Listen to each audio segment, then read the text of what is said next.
Salutations à plus, je répète, à plus de 30 000 abonnés que nous avons la chaîne Nabiso. Chancela Tchala News. Salutations également à tous les Congolais à travers le monde, je voulais dire, au Bazola Nabiso, en ce net moment. Boza alors Ebele na répétaka Ebele au Bolingaka Chancela Tchala News, mais aussi au Bolingaka Exodus, Lukombo Lema pour les intimes, au Bobengaka Bolobaka, Madame Exode. Il y a tel sujet, mais pourquoi jusque-là aux Olobela? Nous avons besoin d'un recadrage pédagogique pour Daniel Safou. Au Bobengaki également, Bolobi et Zoï dans le Parlement. Nous voulons à ce que Madame Exode ait éclairé opinion pour ce qui se passe dans le Katia Parlement, mais aussi Bobengi Bolobi victoire et Salami Namboka France. Qu'en est-il pour la République démocratique du Congo? Nous en parlerons ensemble avec vous dans l'émission. Mais tout ce likez nos vidéos, qu'on s'abonne et surtout qu'on partage. Parce que quand vous partagez, au lieu de 30 000 personnes qui vont suivre, tu peux 30 000 abonnés, tu recommandes l'audience est belle parce que ceux qui vont partager, vous donnerez aussi la chance information vraie et vérifiable à travers notre chaîne, à mesure il y a informer de la même manière que vous et surtout qu'on s'abonne, qu'on like, qu'on commente parce que vos commentaires sont stimulants pour nous. Les commentaires nous stimulent davantage de manière à ce que tout ça la moussa na biso malamu koleka ndenge tout ça la kango li boso. D'entrée de jeu, Parlement, nous allons en parler avec vous. La semaine passée, Masolo et les cas qui n'a Parlement autour, il y a destitution, il y a président Bosso. Qu'est-ce que ils ont dérangé entre autres invalidation, il y a Obé Minako et les autres. Et ça, qui est député, il y a FCC, Balukape Bongo, Kosenga, Bandeko honorable Moussou, Balongola, Ndeko Mbosso, Oazali président.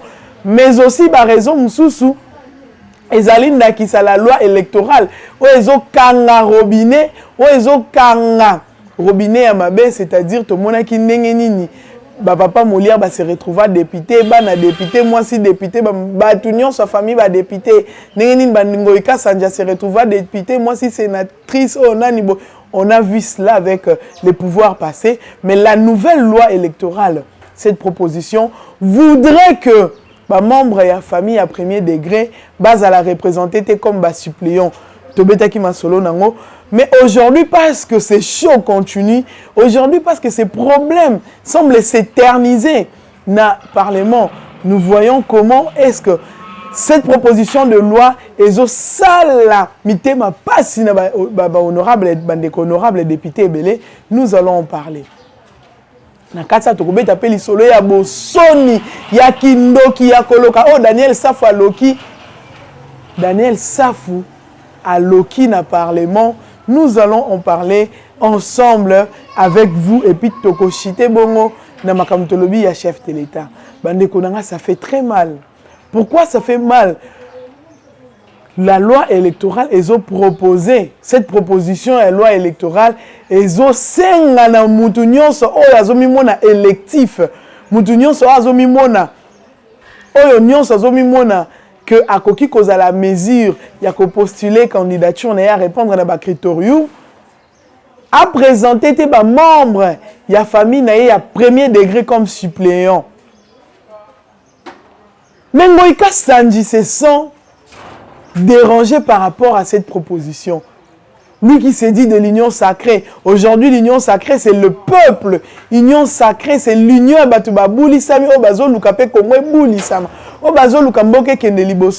Mais Moïka Sanji se sent contre cette proposition de loi. À quelqu'un qui a contre, parce que là, il y a le suppléant. Mais aussi, on a dit que cadeau, il faut la supprimer. Ça, nous devons en parler. Bande Konanga, je rappelle, je n'ai pas un problème particulier avec la famille Nemba Nemba. Mais je rappelle l'histoire parce que moi, je suis de Tchangou. Junior n'a jamais vécu à Tchangou. moi encore à Kimbanseke parce que Kimbanseke est dans la carte il y a district à Tchang. Junior avant dans la Tchangouté, moi si dans la famille Pembe avant dans la Tchangouté, mais Junior a se retrouvé député national et provincial à Tchang moi si dans avant dans Liboso. Ni ça qui que Junior clientélisme, favoritisme. Babylone quoi est Salama et Salama parce que ils ont acheté la conscience de nos pauvres mamans. Les mamans se sont sentis redevables. Moi les places ba cadeau ils ont mis ma batte. Ils ont mis ma batte à niveau ya qu'on se sentir redevable face à un candidat député. Grâce au cadeau bien sûr. Ba cadeau empoisonné. Basomi moi saka fufu baniki si batie ba bikolo basomi moi saka masango baniki si mte aza projet ya des sociétés à défendre te aza te na perspective projet moko na perspective d'avenir te azo penser loko tazo lo aza te na loko moko te o akoki ko proposer genre Nathalie communauté na biso ndenge toza ngatongo na kokene na ko proposer loko boye pour na communauté na ko proposer loko boye pour na nation congolaise. Aucune proposition. Aucune alors. Et de telles personnes, le Lona Lobby va se retrouver député parce qu'à son qui maman X qui t'a mal, parce qu'à son qui maman Y qui t'a mal. Pour aller gars qui n'a sima, il y a structure moko songolo, ouais, il y a déjà un point moko quelconque. Ces cadeaux nous ont rendu un très mauvais service. Grâce au polo, grâce au chapeau, ba député ba koma ba kunde bembe a défi ba mbongo lebina ozong son temps na koma député mais sous ba sala ba fondation ba ONG o eza subventionné ba zora ba mbongo ba subvention suivez-moi attentivement ba ndeko ba kongomani ba zora ba mbongo ba subvention ba ye bazo sala ba action des aides na niveau ya communauté. Et zobima bongo qui est député honorable Kingane ya Saliboy, honorable tel a Salaki boy, le col a Salaki biso boy, le col a Koti Salaki biso courant, à qui a sololi na SNEL, a plaidé na SNEL pour na quartier moko bazaki na couranté, que quartier au câble bané zika depuis année 2015, si le câble ba salaté, alors to sengi bossa et la biso musala bossa le bané comme ça pour ba vivre en électricité. Et ça commis sous le haut patronage de telles personnes courant zongi na quartier sous les gens se sont sentis redevables, obligés de voter une personne, même quand c'est une personne incompétente, le col à Moutou, le col à Daniel Safou, une personne incompétente, le col à Papa Molière, va voter à l'équipe. C'est pourquoi aujourd'hui nous voyons des bévues. Alors des bévues à niveau, il y a parlement à cause des cadeaux. Oh, la proposition de la nouvelle loi sur les élections et Zopekisa. Aneko Kongomani, tout là très bien. Tant les sikamité mamabe ba député na biso bazanango. On ne veut plus que vous arrivez à faire de cadeaux. Pour ça, il y a un problème. Moi kasanje zo mwana na o aza soki détraqué mwana o ayeba na kata za malade toi za malade. Cette fille qui ne sait même pas finir une seule phrase en français. Oyo a se perdaka par moment. Obimisa est député national, ce qui est provincial. Pour postulat qui à la fois la province na nation. Obimi na nation, aujourd'hui moi on tient la province. Aujourd'hui pourri gâté au télévision la province. On a vu ici comment cette femme a insulté la première dame. Cette femme qui zingue de la même manière a insulté la première dame. Cette femme qui zingue inconsciente. Obimi c'est la bisoé honorable. Combo honorable les autres cadres na yété. Moi la moi soit Yokisaki Kasai Son. Cette fille ouais abimisa de propos irréfléchis. Tous les monde va retomber, tous les monde va retomber à kobimisaka de personnes incompétentes grâce au cadeau et de personnes Oh, bazo déjà qu'on présentait hier, papa a député, candidat député national, Azu suppléant, c'est moi Nanaya Moubali, Azu deuxième suppléant, c'est moi Nanaya, moi si topé Makangu naye, topé moi si naye. Ce sont des choses Kabila tiki la kibiso. Et ça biloko Kabila tiki la kibiso. Tout le monde a qui ont d'ailleurs famille na Mobimba. Avec Félix Antoine Tshisekedi tu le mot. Total à la miso. Na gouvernement. Na gestion ya mboka. Comment ba Tshisekedi des autres tanga manengi ba kombo ba Kabila etanga maki. Tous à la vraie. Tous au cas exemple moko mukie. Pourquoi tu veux qu'on a un exemple ya famille à terre président de la République té? Cette famille qui ne s'initie pas aux affaires de l'État. Famille va vivre na comment dirais-je, na trafic d'influence té. Famille bazo ça l'a effacé.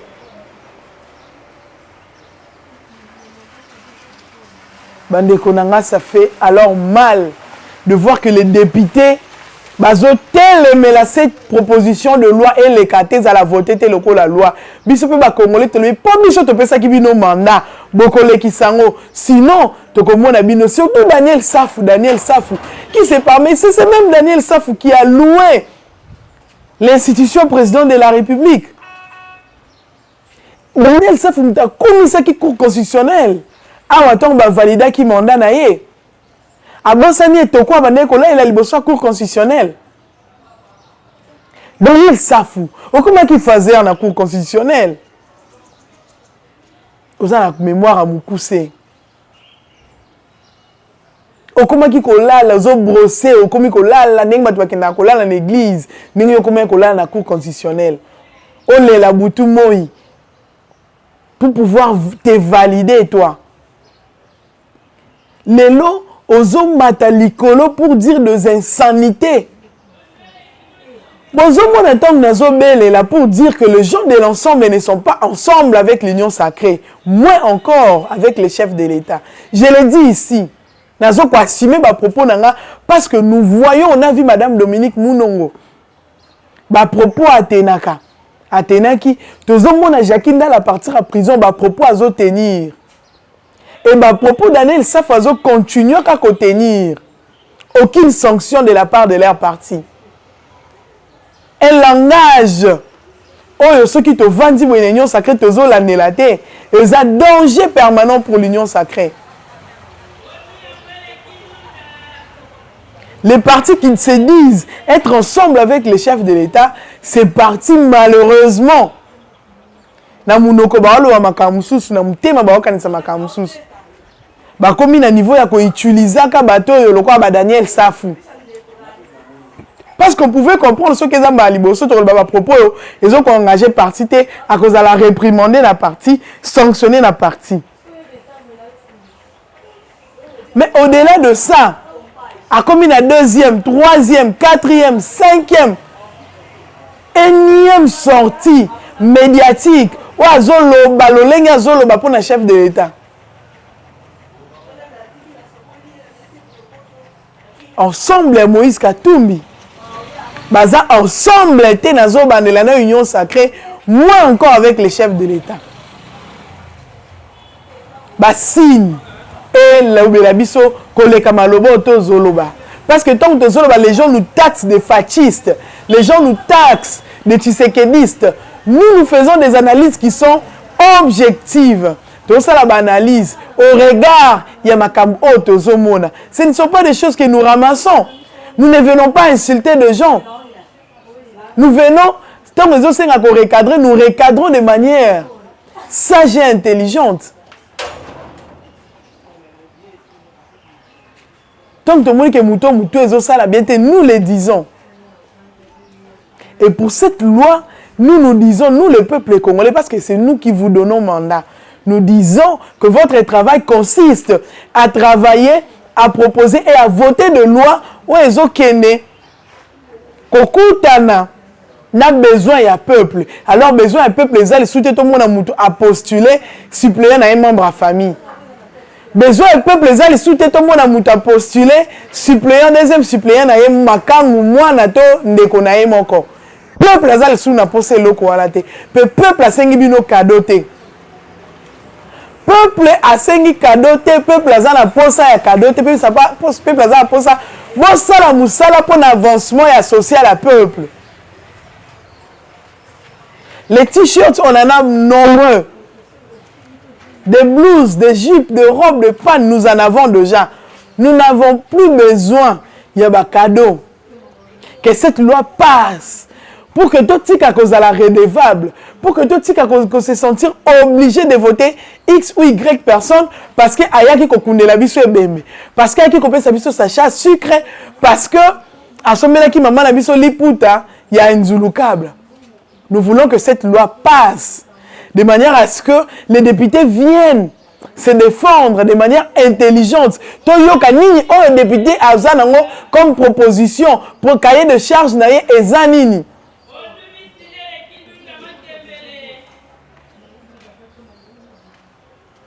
Projet de société naye ezanini. C'est pensé pour le développement communautaire ezanini. Boza ebele bozo la nabi son net moment alors je dis boza ebele na France là je vois mon vieux na France déjà je suis en train de voir mon vieux Kams mon vieux Kams moi na Njili je suis en train de voir en France nengeni ozolanda pe je pense que kotika ba commentaire alors je dis que vous êtes nombreux au bozo landa biso bandeko. Bon réagir ça kana ba commentaire pour ba commentaire na bino yango de ça ka biso bien papa Jean-Luc na Londres azolanda biso mon frère Chris depuis la France ouais qui kin kutana quitté salutations ainsi qu'Ozali salutations à mon vieux Omar depuis Canada boza ebele papa Philippe Sassa oh bobengaka Exode les choses ne marchent pas Exode ma maison marcheté nini ezoleka Papa Omer la miséricorde il y a États-Unis au Azana Kinshasa na biso au abenginga particulièrement albi Exode naza pour ça recadrage pour na Daniel Saf. Daniel Saf c'est parvenu en politique. OK au koti ba mabala au koti ki Mario na bandal. Ozo tamboula na culotte na senge yango pe nazo tout na biso vraiment ba électeur. Ni kabiso parfois on sait même lire ce que la personne peut devenir par rapport ya ndenge ka to mona kaye Daniel Safu ki Mario koti na nini awa na bandal OK na mateto koti ba ki Mario na lemba okosi batu na banganda bisiko kenda kosi batu bazozela autour oyo 2023 bosana l'autre qui n'est pas banganda no qui n'a banganda. Les Congos et les Congolais tous ali sous on a besoin à cause des déshonorables le quoi la binoté bateau bazo que ça sonne. Et nous disons également na les députés Alphonse to yebisi député Alphonse que continuer non colota mais cette fois-ci tu ne viendras plus nous présenter ta fille moins encore ta femme comme suppléant. Alphonse Moïka Sanj, cette loi va passer parce que le peuple le veut, parce que le peuple ne veut plus que tu viennes nous présenter un suppléant qui soit membre de nouveau de ta famille et toi-même peut-être on ne voudrait plus te voir comme député. La jeunesse est là, on a besoin d'une nouvelle classe politique. Pourquoi ces mêmes personnes, Batato, et surtout dans le Sénat, Batato, Basala, Missous, Basala, Bakassavoub, Azaka, moi, Mouké, Péro, Kassavoub, Aye, Péro, Mobutu, Osali, Kabila, les pères, Oyena, les fils. Ah, les sous ça, en 2023, les sous sont en réélire parce que la réélection, en 2023, et ça, c'est indiscutable d'ailleurs. Nous ne voulons plus voir ma figure à Kala. Tous en pour ça, ma figure à Sika. Tous en pour ça. Rajeunissement et salama à tout le niveau. C'est ce que le peuple veut, bien sûr. C'est ce que le peuple veut. Je vois mon vieux Noël Kachala depuis la France et Paris. Oh, Abengaka, Exode. Toi, on a pour ça le Quito. Exode, toi, on a pour ça message. Les messages sont là. Boza, Ebele, Bozo, la Nabiso. Ceux qui n'ont pas de cité, Bakombo, tu peux s'éterniser, mon ami personnel. Guidibwe, oh à tout le monde, Lukomboyo Sokoma Kassayenne, Guidibwe, mon ami, qui est d'ailleurs de ma fédération, de la Fédération d'Afrique du Sud, d'IDPS Afrique du Sud. Salutations également à mon vieux sans rival, au Azola Nabiso depuis Afrique du Sud, aux Akine et Kinshasa, mais Azonia Beauty, Azana pour ça, mon papa. Beauty, je rappelle, les amours, oh, le baki. Papa Kabila, on ne dit pas aucune raison, mais aucune raison. Bébé Beauty, aujourd'hui, c'est une grande dame. Akoli, papa qui n'est qu'au la Beauty. Son rival, Tozo Sala Moussalo, Otinda Kito Sala, Daniel Safou. Parce que nous pensons que Abomba Kimbongo te Azozela 2023 Mandako Bomba à cause de la vie à Kimario. Les Congolais n'ont plus besoin d'avoir des personnes inconscientes. Baza balobel na bango. Nous n'avons plus besoin d'un bateau baza na inconscience. Bazala balobel na biso mon vieux le sexadio.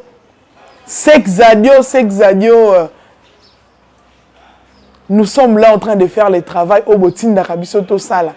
Défendre les institutions, défendre l'institution première qui est le président de la République. Mais dans le cas qui te tapé Masolo, te féliciter Emmanuel Macron, le président de la République française, pour la réélection. Nous savons que ça sera la même chose au lingate. Ce que Boïzouan a eu 1 litre à Javel, mais là, mais 2023, Félix Antoine Tshisekedi Tshilombo, de nouveau président. La réélection est possible en 2023. La réélection, je répète, et je nous rassure que la réélection est possible. Eza Kalé, Masolonion, c'est déjà malam. La réélection est possible en 2023. Le président sera de nouveau élu président de la République. Tomoni Le Pen, et si l'élite, Tomoni Le Pen, et si sali trouble, était contrairement à pas na biso, mutakomi résistant éternel, mutakomi opposant, mutakomi aîné, mutakomi kanda kanda. Nous sommes prêts, nous sommes alors prêts d'affronter qui que ce soit, mais nous disons que Félix Antoine Tshisekedi Tshilombo, président de la République en 2023, Olinga, Tesoko Boy, tous ça pour ça pour changer de nationalité, pour la unicité à nationalité congolaise, tout l'unica pour ça bande économique congolais, mais pour accepter pour bon ni ma vérité. Ce qui pays qui est le la France, Emmanuel Macron a assumé à l'objet que je n'ai pas pu tout faire en 5 ans. Alors donnez-moi la chance. Nous 5 ans, nous sommes bon pays, nous sommes Congo, et ils chantier. Ozaki ya kokufa lelo eza chantier to sekusi yango eza chantier tozo simba kuna salaire ba policier, salaire ba fonctionnaire, salaire ba médecin, to simba kuna ba enseignant, salaire na bango mata, to simba boye, to ke kuna na réflexion et ba université, to tongi plus de 200 écoles, to ke ba camp militaire to bongisi. Tokende boye maina courant tozo bundana, tokende boye ba entreprise publique tozo bundana. Tokende boye ba secret zobima entre autres 19% ka ya pamba au gouvernement congolais za kanango na société à transport. Auto bengi Congo Airways.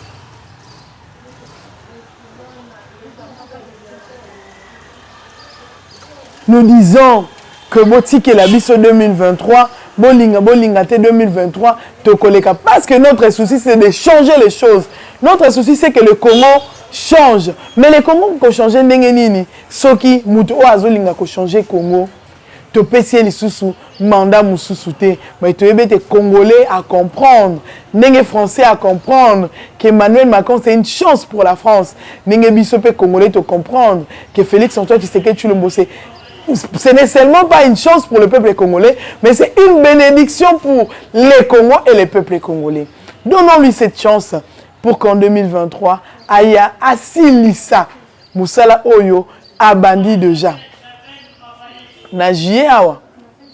Toko beta masolo na JE, toko beta masolo à 45%. Il y a salaire à bas fonctionnaire. Voyons comment Moutou Azana souci à changer social à peuple congolais. Vous avez été alors nombreux à nous suivre. Nonga Toloba toujours Ezaka ennemi Nabiso numéro 1. ceux qui te le disent s'éterniser, mais les actualités autour, il y a Parlement, entre autres. La proposition sur la loi, élection sur la loi électorale, également, de l'autre côté, des propos impolis, des propos indignants tenus par un honorable, quelqu'un qui s'est dit honorable. Honorable. Je préfère dire député. Parce que tu comment regretter ma mandat, tu comment regretter 5 ans d'abisso de Kabeli Batu. Daniel Safou Batu bazo regretter 5 ans Batu à Kabeli. Et on a Batu Msouba là la kazo lela pourquoi on appelle ça mandat et pas ya voix nanga tu peux mandat na Kabela Daniel Safou. J'aurais dû donner cette voix à une autre personne. Ce que Zalaki mais peut-être qui sa place mon son ta cicatrice son olo ezaka ya regret ya voix nanga na pesa Daniel Safou. Un incompétent, un insolent, un arrogant. Un député azoé batté député azanani musananga ezanini. Alors j'ai dit tout à l'heure que vous avez été très nombreux à nous suivre au Bolandi Biso avec attention. En France, ma famille, la famille Lema Boza Ebele na France, je vois Mami Lema, Toto Lema, Jackson Diwi Lema, Boza Ebele au Bolandi Biso na Mokili Mobimba. Les numéros de téléphone pour Nabato Baluka Kokot en contact, au Babenga pour des suggestions, au Babenga quand biso information, nan et comme bisoté, au Bakomela Biso, maman, tous un problème de l'obéla Biso. Numéro Ezali, le plus 243 89 97 67 078. Ceux qui bolanda qui sont na bokebi parce que derrière la caméra tous là qui n'a déco Bertin ou alanda qui azolandela à la minute nengeni ni émission ezoleka place nini eke malamuté et puis aussi parce que madame Chancela Tchala azalaki na motema ya remettre en place azalaki na motema ya ko créer chaîne au Chancela Tchala News pour na bolanda kabiso pour toi informer kabino en temps toi informer kabino na temps réel na makambo ezoleka na mboka na biso République démocratique du Congo. Tokutani prochainement na numéro mususu. Merci beaucoup pour cette attention particulière.